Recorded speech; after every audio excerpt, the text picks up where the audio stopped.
Bonjour, c'est Viviane Nana, votre conseillère conjugale et coach de vie. Donc, ça fait déjà plusieurs mois, ça fait quelque temps déjà, que je n'avais plus fait de capsule. Donc, c'était simplement parce que je voulais donner une nouvelle orientation à mon travail, ce qui est décidé. Et j'ai décidé maintenant de me concentrer sur un sujet qui, à mon sens, prend de plus de l'ampleur et qui fait véritablement beaucoup de victimes au sein de nos familles, dans les foyers et même dans le milieu professionnel, et sans que les gens ne le réalisent toujours. Il s'agit du sujet du pervers narcissique. Donc, si je parle du sujet du pervers narcissique, c'est parce que déjà, j'ai une certaine expérience en la matière, une expérience personnelle, et aussi j'ai des connaissances parce que je me suis formée. Voilà. Je suis coach de vie, je suis conseillère conjugale, donc je me suis formée et donc j'ai des connaissances livresques par rapport à ce phénomène. Donc, cela étant dit, il faut qu'on souligne une chose. De plus en plus, on parle de pervers narcissique sans toujours savoir ce que c'est.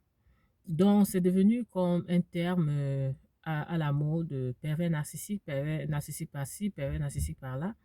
On finit par tout y mettre et finalement, tout le monde se sent concerné. Et si tout le monde est concerné, ça veut dire, au fond, personne n'est concerné.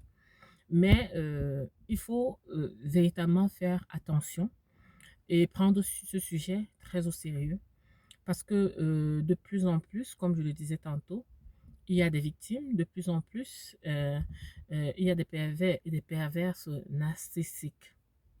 Donc, et ça, c'est sans distinction de race, de religion, de sexe, de continent, de tribu, et qu'est-ce que j'en sais. Donc, il faut j'attire véritablement l'attention de tous euh, par rapport à ce phénomène-là, parce que c'est aussi une conséquence du monde qui est devenu de plus en plus matérialiste. Donc, du coup, voilà, la société crée et entretient quelque peu, et même de manière inconsciente, justement ce phénomène-là. Cela dit, pour connaître ce que c'est, il faut déjà en connaître la définition. C'est quoi un pervers narcissique? Donc, on va découper le mot. Sigmund Freud définit un pervers comme une personne encline à faire du mal. C'est-à-dire, c'est une personne qui aime faire souffrir les autres, qui aime infliger de la douleur aux autres, qui se nourrit de la souffrance de l'autre, qui prend plaisir à la souffrance de l'autre. Et un narcissique, dont ça vient du prénom Narcisse, qui selon la mythologie était euh, un jeune homme qui se voyait tellement beau, voilà, quand il s'est regardé dans le reflet de la rivière, il s'est vu tellement beau que finalement, voilà, pouf, il a plongé dans la rivière et s'est noyé. Donc, ça veut dire que c'est simplement une image déformée qu'on a de soi. En réalité, comme il dit, c'est un faux self. Donc, dans la terminologie francophone, euh, les pervers narcissiques sont nommés par certaines lettres, MPN, c'est-à-dire manipulateur pervers narcissique. Et dans la terminologie anglaise ou anglophone, c'est dénommé par NPD, qui est un narcissistic persona disorder. Donc, c'est un trouble de la personnalité.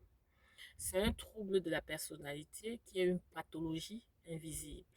C'est une psychose blanche. Ça veut dire quoi? C'est une psychose, carrément une folie, qui oscille entre la psychose et la névrose.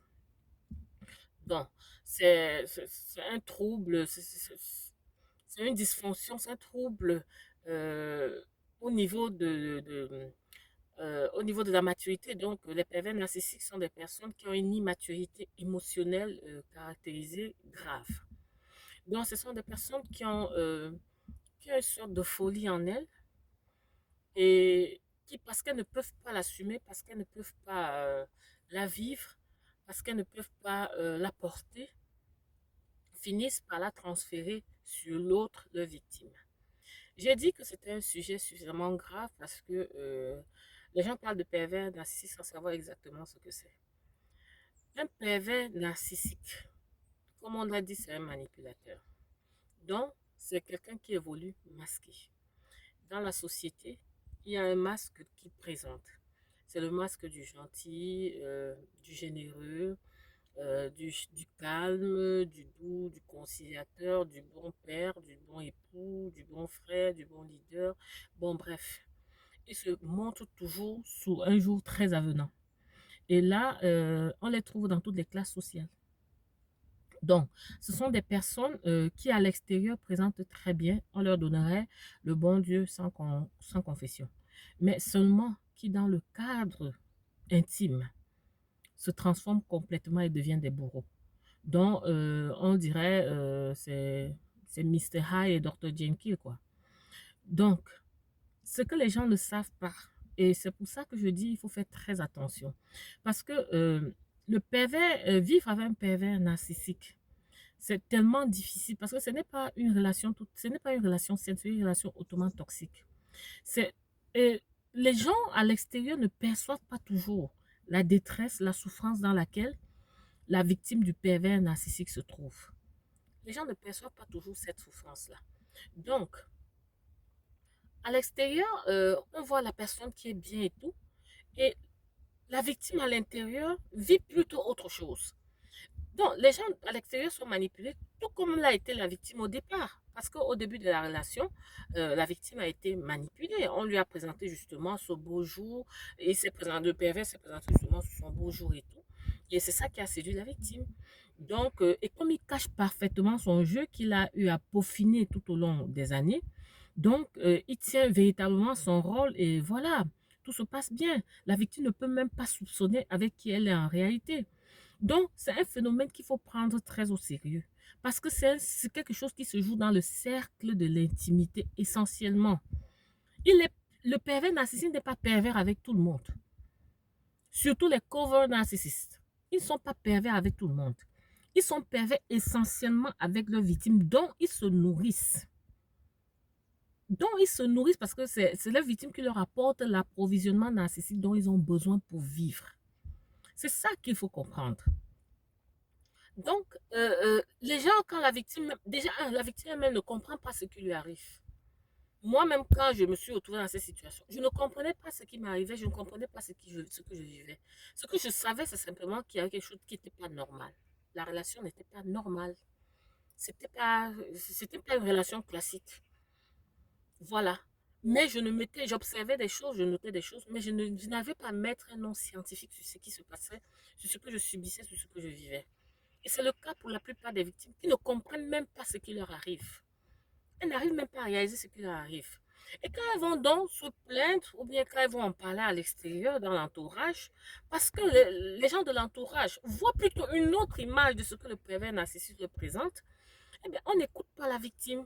Pourquoi? Simplement parce que ce qu'elle raconte, le vécu qu'elle raconte, n'est pas cohérent, ne concorde pas avec l'image qu'ils croient qu'ils ont de la personne, avec ce qu'ils croient savoir connaître de la personne du pervers narcissique. Ça ne coïncide pas, c'est pas cohérent. Donc, c'est pour ça que la victime elle-même, généralement, n'est pas considérée dans son rôle de victime. Elle n'est pas considérée, et parfois, même quand le pervers narcissique découvre ce que la victime a allé raconter, eh bien, il retourne ce qui a été dit contre elle, il joue les victimes, et c'est elle, finalement, c'est la victime finalement qui est accusée de pratiquement d'être folle ou bien d'être l'auteur de tout ce qui arrive. Donc c'est ça, j'ai dit c'est quelque chose, c'est un phénomène à prendre très au sérieux. Et je dis là, j'attire l'attention parce que de plus en plus de personnes qui viennent en thérapie, de plus en plus de personnes avec qui je travaille, sont des victimes de pervers narcissiques. Donc il y a des gens dans des foyers, des personnes dans des foyers qui souffrent et qui se meurent. Mais parce qu'on ne les écoute pas, elles ne savent pas ce qu'elles vivent. Donc, et voilà. Donc, je fais cette vidéo dans le but de pouvoir aider les gens, de pouvoir attirer de l'attention, que ce soit des victimes elles-mêmes, pour qu'elles comprennent ce qui leur arrive, et de leur entourage, pour que leur entourage soit sensibilisé à ce qui se passe, qu'elles soient plus attentives, que l'entourage soit plus attentif quand la victime viendrait à se confier à eux. Parce que c'est vraiment, on ne peut pas imaginer les ravages que le pervers narcissique, les dommages que les pervers narcissiques occasionnent, créent dans la vie de leurs victimes. On ne peut même pas imaginer. Ça, il y a des gens qui sont poussés jusqu'au suicide. Il y a des gens qui ont des dépressions graves. Il y en a avec des ulcères d'estomac et tout ça là. Donc, vraiment, ce sont des choses parce que c'est une destruction psychologique. Le pervers narcissique détruit psychologiquement sa victime. Ce sont des abus émotionnels, ce sont des abus psychologiques graves. Et ça, on doit pouvoir en prendre conscience. Et justement, on ne remarque pas toujours ça dans nos sociétés. On ne se rend pas compte de ce qui se passe. Parce que justement, le pervers narcissique, il joue bien son jeu. On ne réalise pas, on n'arrive pas à dire, mais ce monsieur qui est si bien, et tout ça, parce qu'ils évoluent dans toutes les classes sociales. Hein. Ils évoluent dans toutes les classes sociales. Ce sont des personnes vraiment, à l'extérieur, complètement charmantes, délicieuses, mais qui, dans l'intimité, infligent des douleurs, infligent des souffrances innommables à leurs victimes. Donc, parfois, il faut beaucoup de temps à la victime pour réaliser, pour accepter même ce qui lui arrive. Ça a été mon cas. Il faut beaucoup de temps à la victime pour accepter même déjà ce qu'elle est en train de vivre, pour donner un nom, pour nommer ce qu'elle est en train de vivre. Donc, c'est un phénomène, comme j'ai dit, qui prend de plus en plus de l'ampleur. Parce qu'avant, on parlait de 3 à 5% de la population et dernièrement, j'entendais parler de plus de 7% de la population. Ça veut dire que ça va, le phénomène va grandissant. Donc, si je fais cette vidéo, c'est déjà pour attirer l'attention des gens. Il y a des vies que partagez-la au maximum. Parce qu'au fil des vidéos, désormais, voilà, on va traiter des différents sujets concernant justement ce phénomène-là, concernant cette pathologie-là. Donc, on va permettre aux gens de mieux les identifier parce que c'est pas tous les narcissiques qui sont pervers, hein, mais tous les pervers sont narcissiques. Donc, ce n'est pas tout le monde qu'on doit finalement mettre dans ce panier-là, non. Ce sont des cas très particuliers et tous ces gens-là ont des traits en commun. Les pervers narcissiques ont des traits en commun et c'est sur ça là qu'on va travailler. On va travailler au fil des différentes capsules, des différentes vidéos. Et voilà, chacun va pouvoir comme ça comprendre mieux ce qui se passe, comprendre voilà, mieux les interactions entre les gens. Donc, voilà, partagez au maximum. Vous pouvez sauver un frère, vous pouvez sauver une soeur, vous pouvez sauver un voisin, un collègue, un enfant, un parent. Voilà. Ça devient de plus en plus sérieux. Et en Afrique, c'est d'autant plus délicat que, voilà, il y a l'environnement. L'environnement en Afrique n'est pas toujours propice, voilà, à déceler ce genre de choses. Ce n'est pas toujours propice.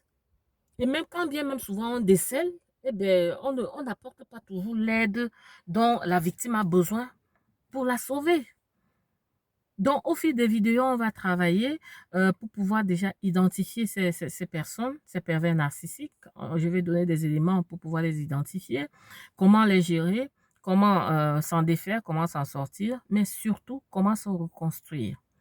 Parce qu'il s'agit avant tout de la reconstruction de la victime.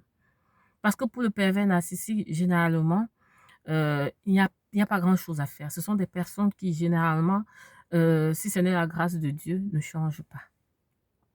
Elles sont conscientes du mal qu'elles infligent aux autres. Elles en sont conscientes. Elles sont conscientes de leur vide. Elles sont conscientes de leur folie. Mais seulement, voilà, ce sont des gens qui sont tellement pleins de culpabilité, mais qui transfèrent ça, qui rejettent ça complètement sur l'autre. Voilà, c'est que je ne peux pas assumer. Donc, du coup, voilà, je te transfère. Et voilà. C'est aux autres de gérer ce qui se passe mal en lui. C'est en réalité de ça qu'il s'agit. Donc, il faut absolument se reconstruire, il faut suivre une thérapie après une rupture, par exemple, avec un PN. Et même quand on est encore dans la relation, on peut toujours suivre. Il faut le faire. Parce que sinon, on ne s'en sort pas facilement comme ça, parce que ça laisse tellement de séquelles, ça fait souvent tellement de ravages en nous, que ce n'est pas toujours facile de s'en sortir. Et c'est bien beau d'avoir des connaissances livresques et tout, mais c'est toujours mieux d'avoir une certaine expérience de la chose parce que c'est quelqu'un qui a vécu ça, qui comprend mieux tout ce qui se passe, qui peut mieux vous apporter de l'aide. Donc, si quelqu'un veut me contacter, s'il y a des gens qui veulent me contacter en inbox pour pouvoir en parler, c'est pas moi, pour pouvoir travailler, voilà, vous le faites, mais partagez au maximum parce que ça peut sauver une vie. Ça peut aider quelqu'un. Ces victimes sont là, elles sont plaintes, elles ne savent même pas à qui se confier parce que l'entourage ne les écoute même pas. Et ce n'est pas la faute de l'entourage, c'est simplement que, voilà, ce sont des gens complètement manipulés à leur insu. Ce sont des gens qui sont complètement manipulés, qui ne comprennent du coup pas ce qui arrive à la victime. Ils ne peuvent pas comprendre, c'est pas qu'ils ne veulent pas, ils ne peuvent pas comprendre. Simplement parce que le faux self que le narcissique présente, eh bien, voilà, ils ne peuvent pas imaginer ce qui se passe en réalité, dans le secret, dans l'intimité. Donc, voilà, c'est ce que je voulais aborder aujourd'hui. Partager au maximum et voilà, à très bientôt pour une prochaine capsule. Bye!